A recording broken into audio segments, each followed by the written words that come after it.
이번에는 국내 주식시장 좀 살펴보겠습니다. 예. 대표님, 지금 장세가 이제 상당히 좀 약하고 불안정한 장세인 것 같은데 투자자들이 어떤 마음가짐으로 이런 장세에서 뭐 투자를 해야 된다고 생각하십니까? 지금 그러니까 대부분의 시장 참여자들이 현재 손해를 보고 있는 상태잖아요. 대부분이. 예. 대다수 손해를 보고 있고 손해를 보고 있는 상태에서 어떤 전쟁도 불거지고 뭐 이런저런 악재들이 나오고 특히 오늘 뭐 북한도 미사일 쏜다 그러고 굉장히 암울한 어떤 상황들이 많이 나오고 있는데 지금 대다수의 시장 참여자들은 어쨌든 간에 빨리 내가 산 가격, 내가 본전, 소위 말하는 원금까지 회복하기를 기다리는 마음이 가장 큰 상황이잖아요. 예. 근데 실제 주식시장에서 내가 산 가격, 내 본전이 시장에서 기준이 될 수는 없는 거거든요. 나만의 기준인 거지 시장의 기준은 아니니까. 예. 그래서 막연하게 다들 본전 오면 주식 이제 그만해야겠다는 생각을 가지는데 문제는 본전이 올 것인가 말 것인가. 본전이 온다는 보장이 없는 상태에서 지금 현재 많은 분들이 기다리죠. 특히 뭐 제약바이오 한 2년 전에 물린 분들 뭐 마이너스 70% 난 주식 갖고 있는 분들이 하는 얘기 들어보면 뭐 안 되면 자식한테 물려주지 뭐 이런 얘기를 하는데 비자발적 장기 투자자. 그렇죠.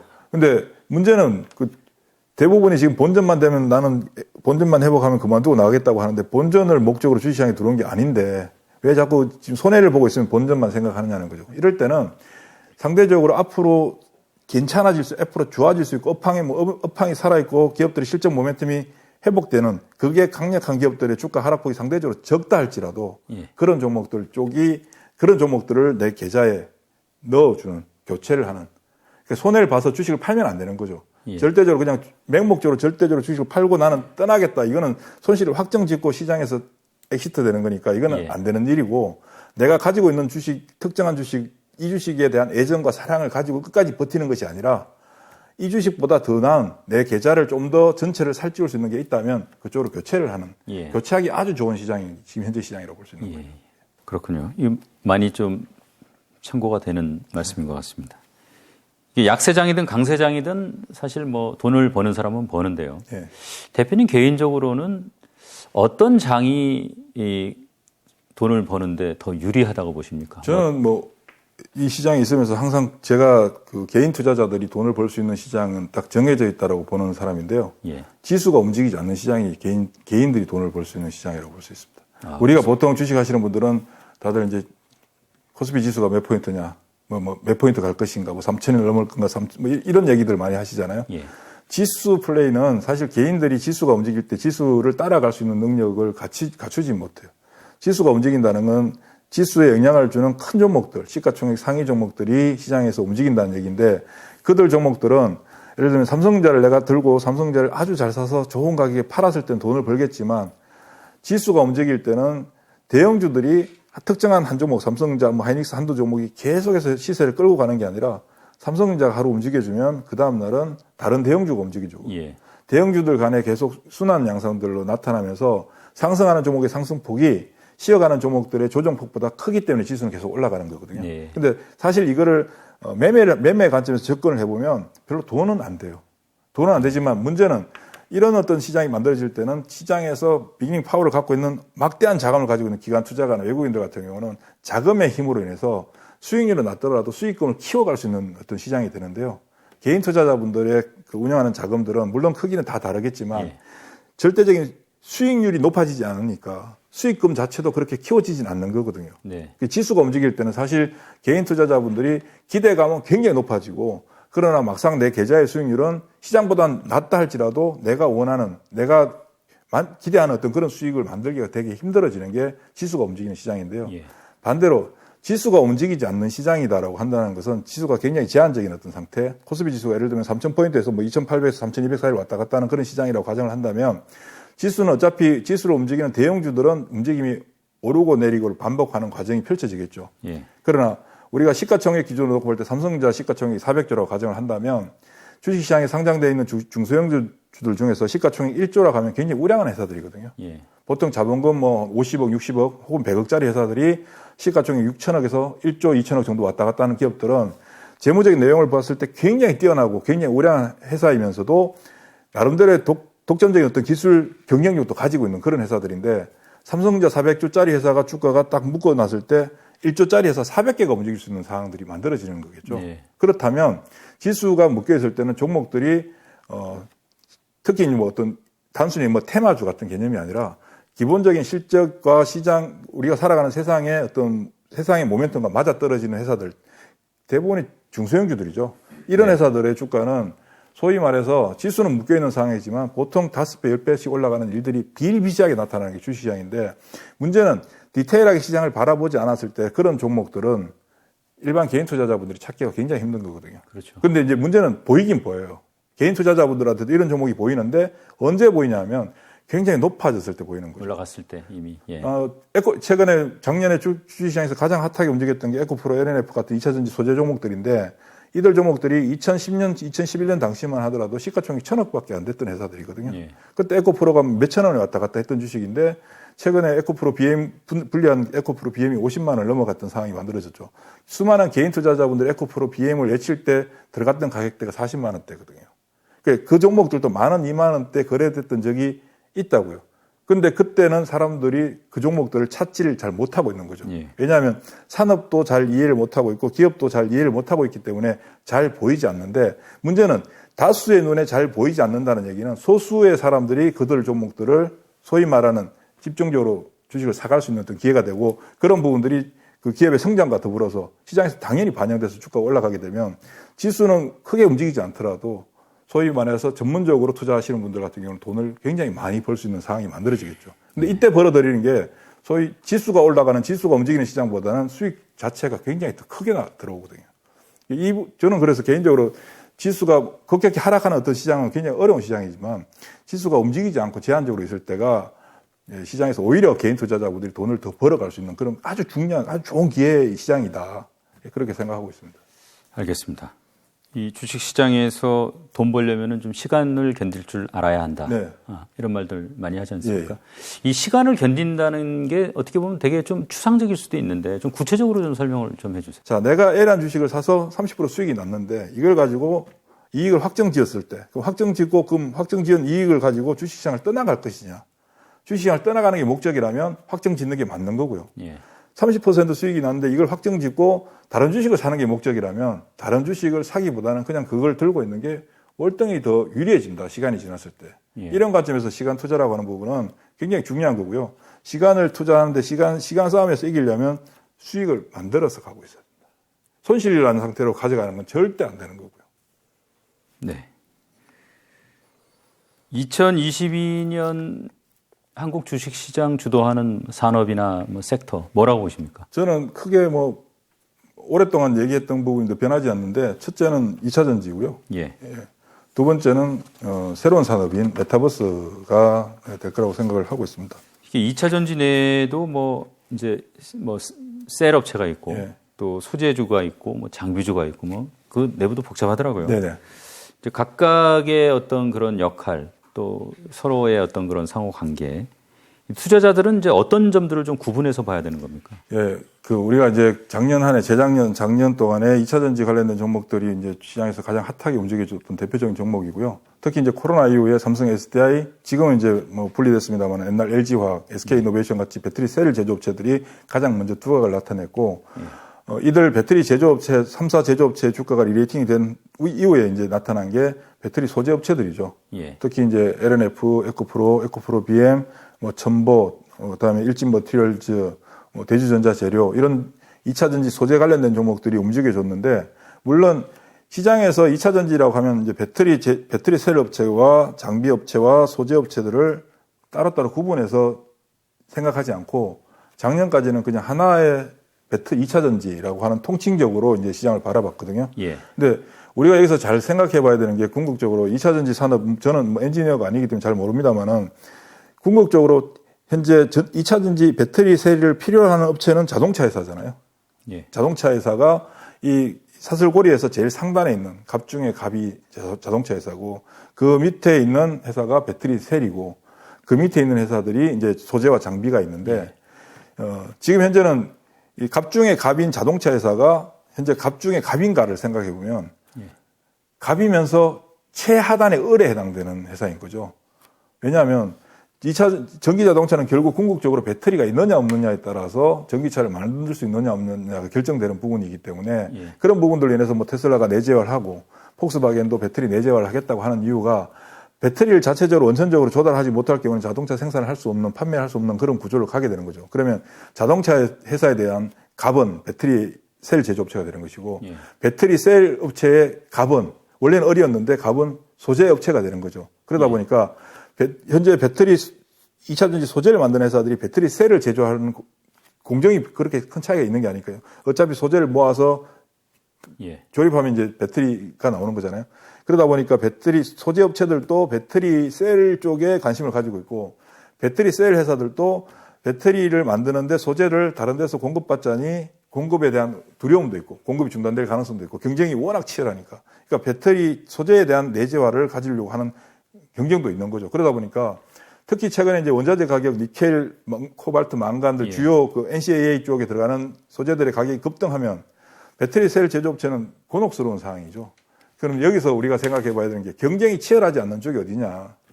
배터리 셀을 만드는 회사와 배터리 소재를 공급해 주는 회사와 이 관계에서 이 최근에 뭐 발생하고 있는 주요 원자재 가격의 폭등과도 관계없이 예. 안정적인 수요를 발생시킬 수 있고 매출을 정대시킬 수 있는 쪽은 장비거든요. 예. 장비는 어쨌든 간에 배터리 셀 만드는 회사가 배터리 셀을 제조하기 위해서 소재를 가져다가 조립해서 완성품을 만들어내는 거죠.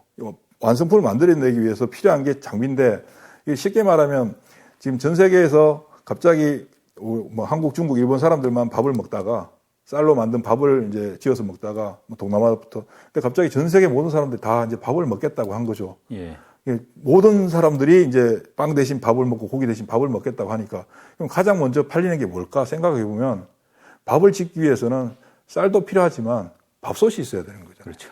그 밥솥이 장비거든요. 예. 이 부분들 감안한다면 2차 전지 중에서도 배터리 셀을 만드는 삼성 SDI, SK 이노베이션, LG 에너지솔루션이 아니고 그다음에 소재를 공급해주는 뭐 에코프로, BM, LNF 이런 회사들도 이미 작년에 주가의 상승폭은 기대치만큼 충분히 반영돼서 나타났던 현상이기 때문에 여기서 추가적인 레이팅이 나타나기는 힘들지만 지금 전 세계적으로 약 100기가와트시 이상의 100기가와트면 110조 정도 되고 현재 전 세계 배터리를 사용하겠다고 내재화하겠다고 공장을 짓겠다고 한 총액을 보면 한국 돈으로 한 100조 정도 수준이 되거든요. 네. 현재 토탈해 보면 100조 정도의 공장을 지어야 되는 투자를 해야 되는 그 상황에서 가장 큰 수혜를 누가 보느냐 하면 장비업체들이 보는 거고 이 장비업체들이 결국은 현재 기존에 검증됐던 장비들이 아무래도 사용되겠죠.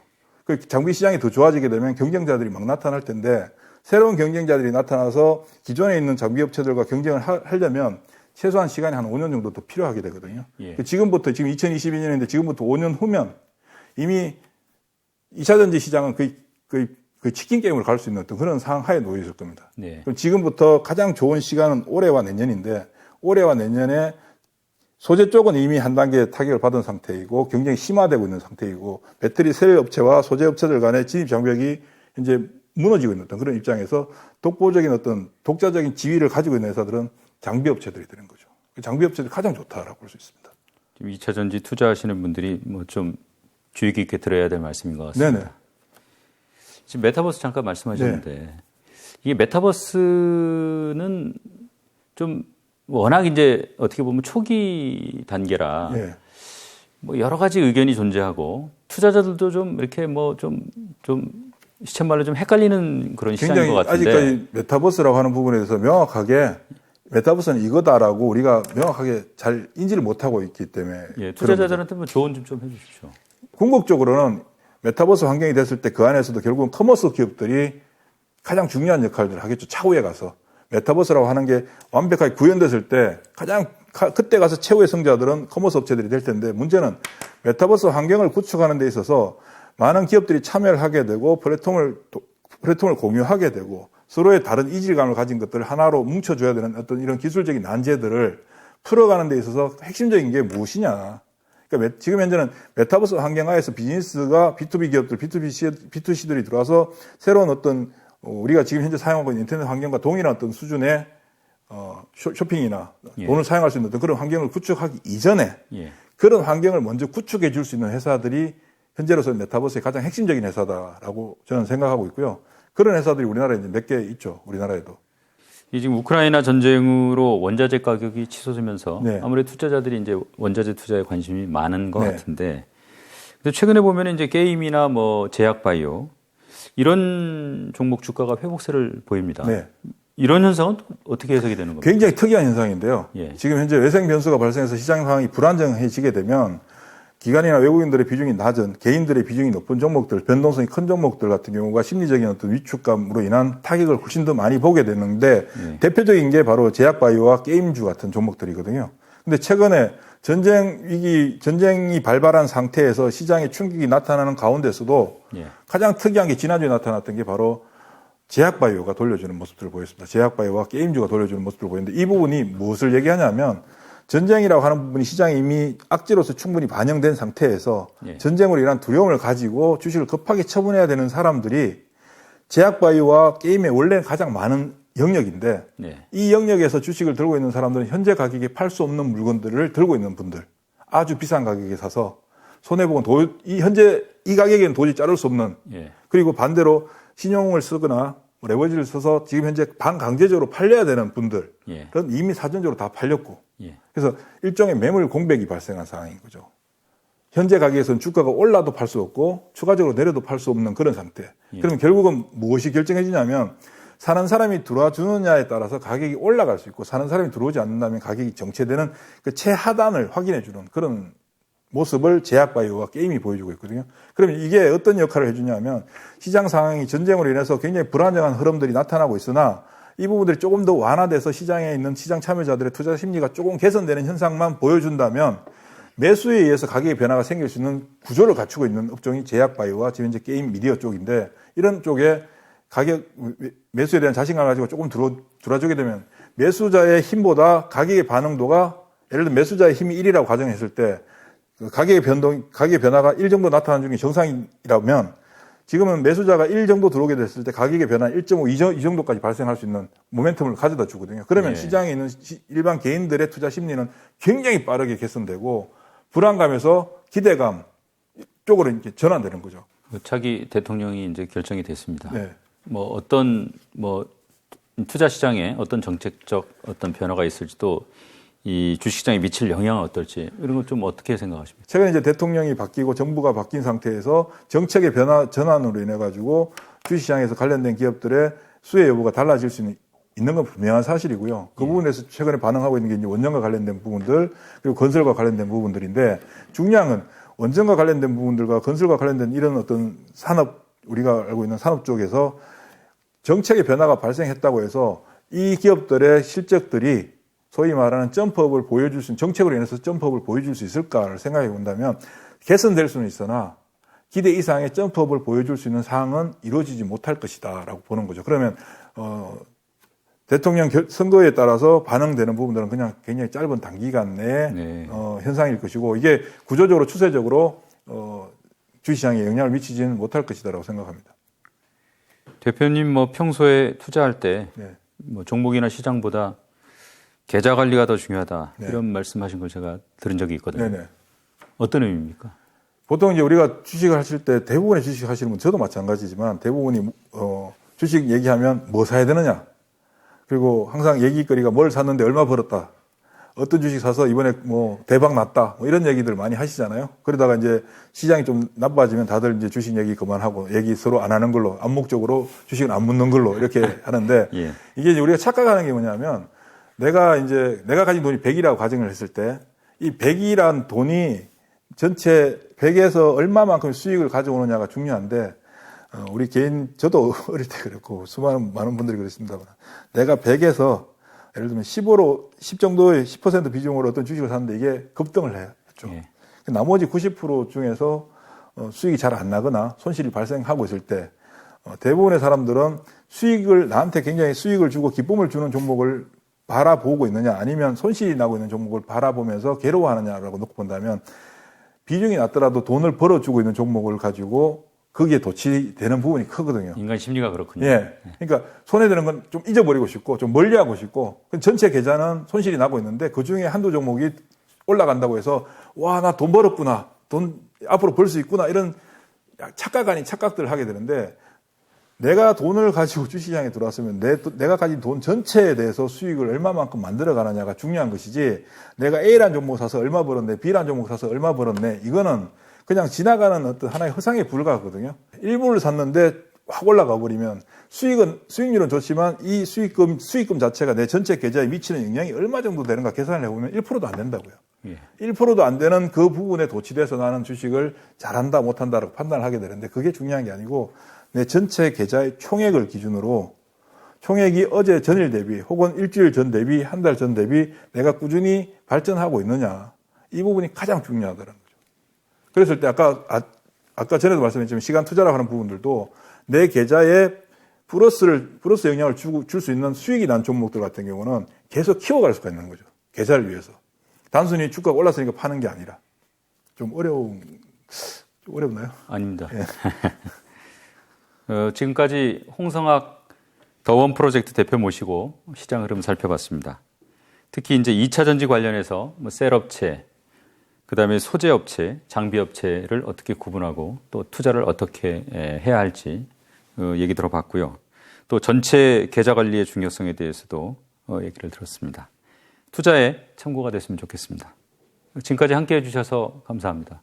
대표님 고맙습니다.